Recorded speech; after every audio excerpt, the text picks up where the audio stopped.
추운 날씨가 찾아오면 누구나 꿈꾸는 로망이 또 있습니다. 나무가 타는 기분 좋은 냄새와 따뜻한 온기로 가득한 벽난로.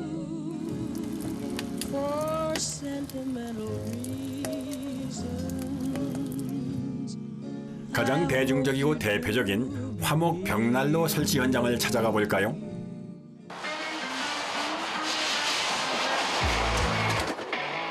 공사 현장으로 출발하기 전 분주하게 움직이는 시공팀.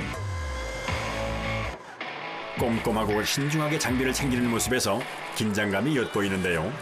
오늘은 이제 3층 집이다 보니까 지붕 타공을 안 하고 벽으로 뚫고 밖에서 이제 8m에서 10m 정도 연도를 길게 올리는 이제 큰 공사를 하는 날입니다.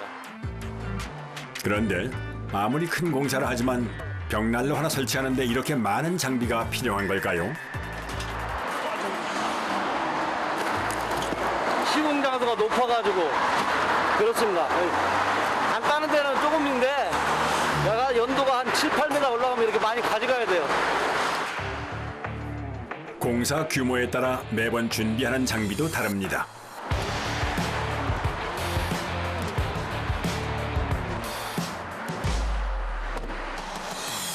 이렇게 사전에 철저하게 준비를 마치고 나서야 현장으로 떠납니다. 오늘 벽난로 설치할 곳은 경기도 성남에 위치한 개인 단독주택입니다. 여기가 지금 타일이고 안에가 목조잖아요. 그러면 사단에 놓고 타일만 따내면 되지. 올리는데 여기서 따가지고 작업은 지금 요 안에서 벽으로 나와서 지금 위에 집이 고가 더 높잖아요. 그 위에 집에 피해가 없게끔 연도는 최대한으로 옆집 꼭대기만큼 올릴 예정이에요. 현장에 도착하자마자 연통이 설치될 외부 벽면부터 살핍니다. 이제 외부 벽면과 연통이 실내에서 이어질 수 있게 벽난로의 위치를 잘 잡아야 하는데요. 난로 위치는 이거 여기가 되고요. 사공 위치는 이쪽 정도 될 것 같아요. 본격 작업에 들어가기 전 비닐로 주위를 감싸는데요. 주변 가구와 가전제품 등에 먼지가 묻지 않도록 세심한 배려도 빠뜨리질 않습니다. 정과장 꼭 그 타공할 때는 청소기 갖다가 앞에다 확 대주라고 먼지를 최대한으로 빨아버리게끔. 여기서 하나 붙여. 조심해서 갖고 오세요. 밖에서는 다른 작업자들이 커다란 대리석판을 조심스럽게 들고 옵니다.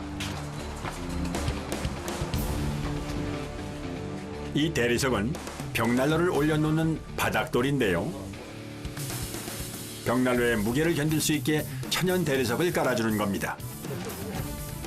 이때 수평이 맞지 않거나 빈 공간이 생기면 대리석이 깨질 수 있어 신중을 기해야 합니다. 하나, 둘, 중간에 가서 한번 쉬는 거야. 네. 하나, 둘, 안 돼, 안 돼. 잠깐. 하나, 둘, 하나, 둘, 하나, 둘, 하나, 둘. 벽난로를 이동시키는 것은 만만치 않은 작업입니다. 자, 네 개. 자, 내가 하나, 둘, 마지막 하나, 둘. 이게 한 몇 킬로 정도 돼요? 약 300kg 정도 나갑니다. 그러다 보니까 이제 계단 올라올 때는 제일 힘든 게 이제 300kg짜리 올리는 게 제일 힘들다고 봅니다.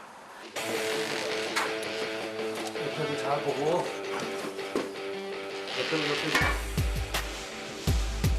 무게가 많이 나가는 벽난로를 옮길 때는 서두르지 않고 조금씩 이동을 하는 것이 가장 안전한 방법입니다.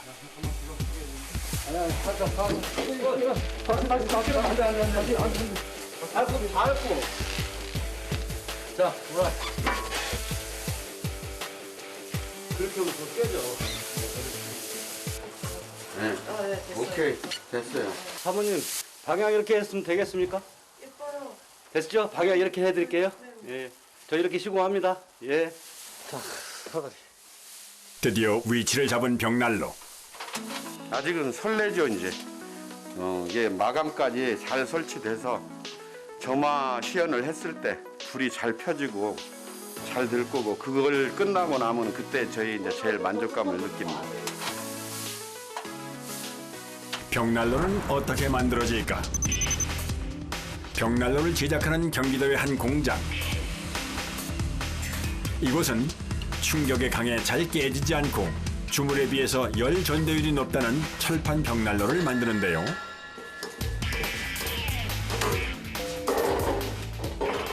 부품이 72가지 정도 되거든요. 벽난로 본체에 수많은 철판 부품을 연결해주기 위해서는 용접 과정이 필요합니다. 예, 용접이 제일 중요하죠. 용접을 잘못해 놓으면 나중에 불을 뗐을 때 난로가 뒤틀어진다거나 그런 현상이 나오거든요. 용접이 제대로 돼야 난로에 뒤틀림이 없습니다. 숙련된 기술자가 세심하게 해야 하는 용접. 용접할 때 발생하는 강한 불빛에 안구 화상을 입을 수 있어 늘 위험에 노출되어 있습니다. 이게 용접을 많이 해서 이제 납도 많이 쓰나 봐요. 예. 이거 한롤 가지고 보통 한 6대 정도 용접합니다. 하루에 하나 정도 쓴다고 봐야죠. 아무리 흡입기가 있어도 납 연기와 싸우며 작업을 할 수밖에는 없어 고충이 따르기도 합니다.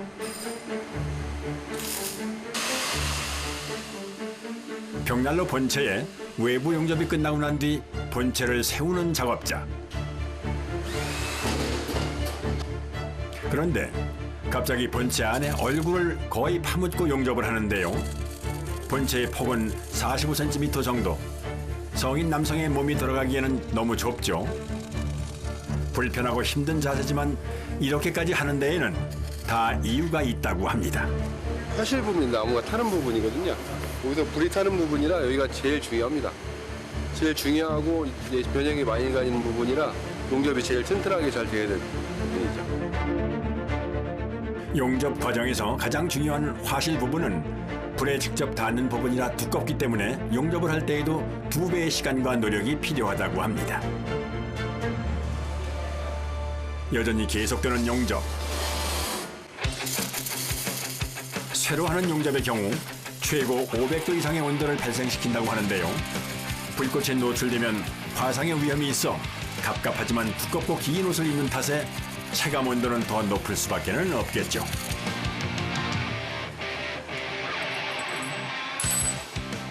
그러다 보니 어느새 얼굴은 온통 땀 범벅이 되었네요.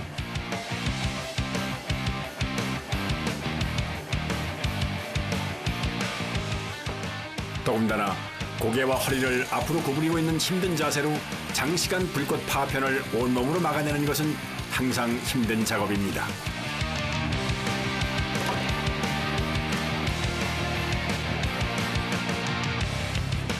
계속 용접을 하면 열이 많이 나니까요. 한여름에도 이렇게 해야 돼서 너무 덥죠. 제가 또 원래 땀이 많은 체질인데 그러네요. 흘린 땀의 값어치를 믿으며 불꽃과 함께 해온 인생.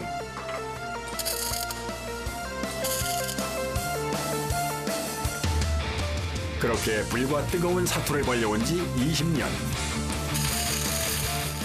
함부로 도전하지 못하는 어려운 일이지만 강한 불꽃에 지지 않고 버틸 수 있었던 것은 불꽃보다 더 뜨거운 그의 열정 때문이 아닐까요?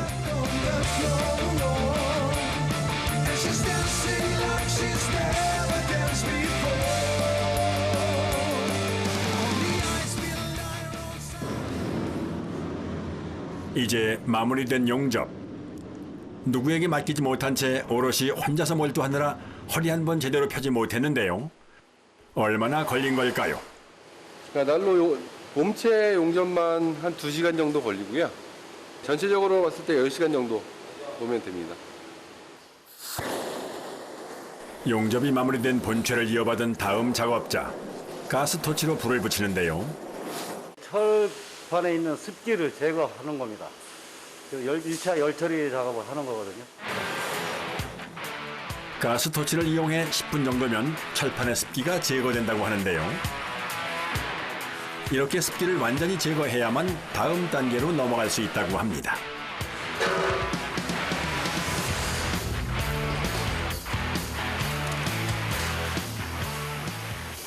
아, 여기서 무슨 다음 작업이 이제 도장하는 겁니다. 철판에 이제 내열 도료를 칠하는 거거든요.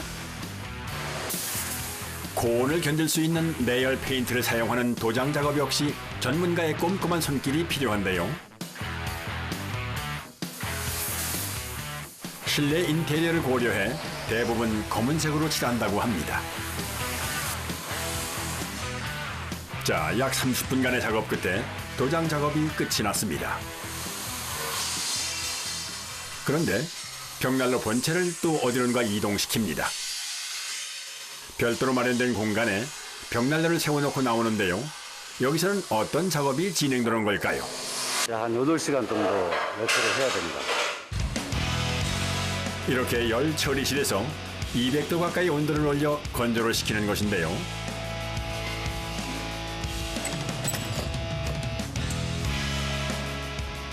여덟 시간이 흐른 뒤 드디어 열 처리 작업을 마치고 나온 벽난로 본체. 이렇게 고온에 오랜 시간 건조해야 내열 페인트가 철판에 착 부착된다고 합니다. 자, 다음 단계는 벽난로 본체 내부에 내화재를 설치하는 것인데요. 화실 내부에 붙이는 내화재. 열을 저장해 장작이 다 타고 난 뒤에도 열을 내뿜는 기능과 벽난로 몸체 온도가 올라가지 않게 차단하는 역할을 하는데요. 그래서 빈틈없이 붙이는 게 관건입니다. 여기 이제 각진 부분이 있고 그래서 그 부분을 우리 손으로 수작업을 해야 돼요. 우선 1차 내화재는 질석보드. 근데 질석보드는 열을 차단하는 역할을 해요. 근데 온도가 1000도 이상 올라가 버리면 철판이 변형이 가기 때문에 그래서 열을 차단해 줘야 돼요. 그 열을 차단해 주면 그 열은 이제 옆에 뒤로 못 가니까 뚫려 있는 앞으로 더 많이 나오게 되죠.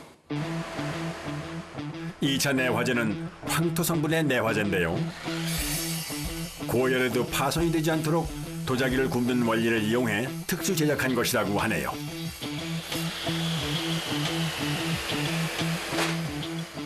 그 황토는 열을 더 많이 나게 해주는 역할을 해요.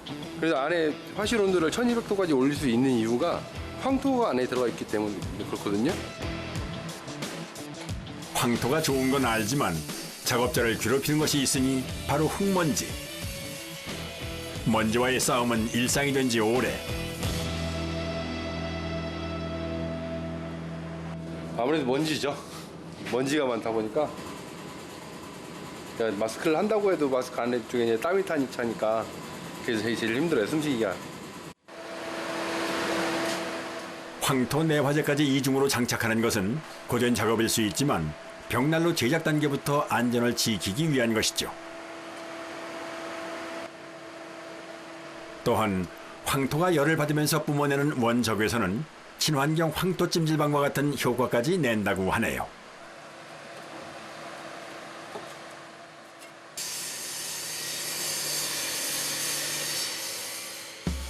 마지막으로 본체에 커버를 씌우고 나면 드디어 10시간 만에 벽난로 한 대가 완성됐습니다.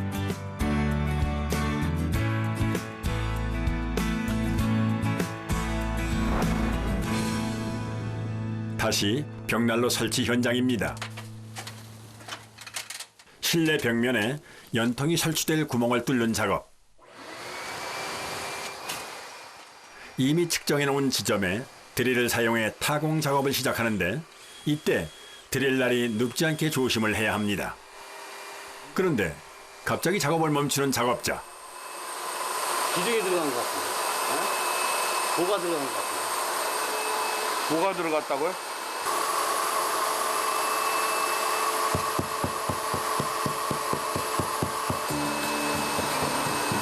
보자리네, 보자리.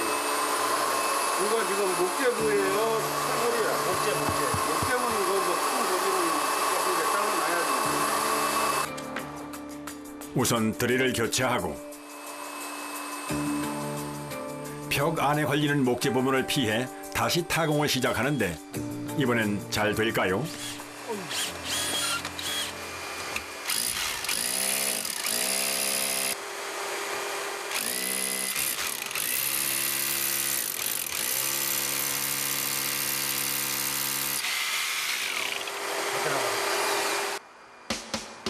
네, 나왔어요.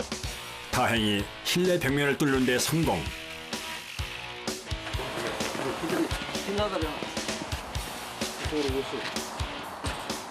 일단은 물 홈통에서 최대한으로 가깝게 같이 올라갈 수 있게끔 지금 자리를 잡은 거니까요. 잘 나왔네. 이제 외부 벽면 타공 작업. 이때 작업은 그라인더를 사용하는데요. 그라인더 날이 워낙에 빠르게 회전하기 때문에 신중하게 작업을 해야 합니다. 지켜보는 사람도 가슴을 졸이게 합니다.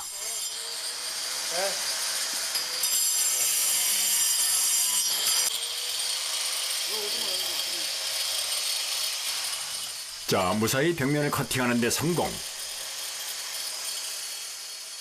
그런데 안에 장애물은 없어요? 있어요. 네? 있어. 있어요?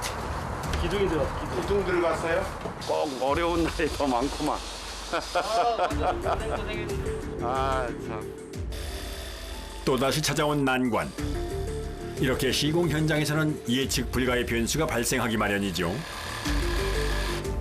수많은 난관을 해결해야 다음 작업 단계로 넘어갈 수 있다 보니 항상 어려움이 따릅니다. 굉장히 어렵습니다. 왜냐하면 중간에 보가 있어가지고요. 그거를 따내다 보니까 그냥 평면에서 그냥 따내면 편한데 직선으로 돼가지고 옆으로 따려니까 굉장히 힘드네요. 다시 실내로 이동하는 작업자.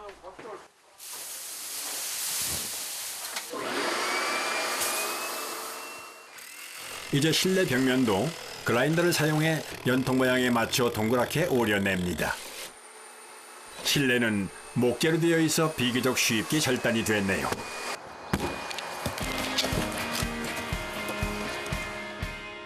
네 시간에 걸쳐 진행된 타공 작업이 이제 마무리되어 갑니다. 드디어 구멍을 막고 있던 나무 기둥의 일부분을 제거하는 데 성공.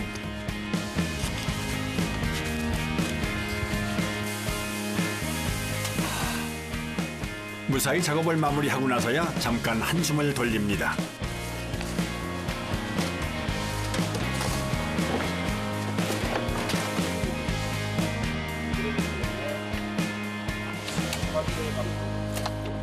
저거는 목조지만은 콘크리트는 더해요. 콘크리트가 아닌 게 좀 다행이네. 콘크리트였으면 아직 뚫지도 못했습니다. 이제 벽난로 설치해서 가장 중요한 연통 작업만 남았습니다. 특히 실내에 설치되는 연통의 경우 내열 페인트를 칠해 열이 빠져나가는 것과 변색이 되는 걸 방지합니다. 이렇게 실내에서 시작한 연통이 외부까지 잘 나와야 합니다.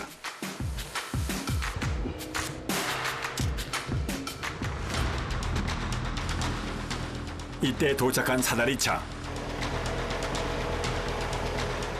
오늘은 연통을 최대한 높이 올려야 하기에 사다리차까지 투입이 되는데요. 아찔한 높이에서 진행되는 만큼 긴장의 끈을 놓지 말아야 합니다.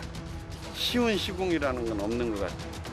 단순해 보여도 벽을 따보니까 벽 안에 또 장애물이 어떤 게 있다든가 천장을 땄는데 뭐 전기선이나 뭐가 지나간다든가 이런 게 다 하나하나 다르기 때문에 이게 참 그때그때 현장마다 당황스러울 때가 많아요. 이게. 연통은 수평을 정확히 맞춰 수직으로 올려야 하는데요. 이 과정이 잘못될 경우 화재 사고와 직결되기 때문에 절대 서두르지 않고 최대한 안전하고 견고하게 작업하는 것이 철칙입니다. 보통 주택의 2배인 8m의 연통. 잘 세워졌네요. 처음에는 난관에 부딪혔었는데 다 난관 극복하고 연도 잘 세워졌습니다. 꼬박 5시간 만에 마무리가 됐습니다. 이제 실제 연통 작업이 잘 됐는지 점화 시연만 남은 상태. 좋네요. 아, 뭐 뿌듯하죠, 뭐. 네. 이 정도만 해서 이제 빨간 기운만 있을 정도로 붙여놓고 네네. 화구물을 닫으면은 어떤 변화가 있는지. 연통이 지금 잘 빠르댕기니까 숱이 확 피어나지 않습니까, 그렇죠. 지금? 네네. 네. 그러면은 일단은 연도 공사는 성공적으로 잘 됐다는 이제 증명이 되는 겁니다. 이제 성해가 싹 거치면서 이제 불이 보이기 시작하는 거죠. 그러네요. 이 벽난로와 함께 따뜻한 겨울을 보내시기 바랍니다.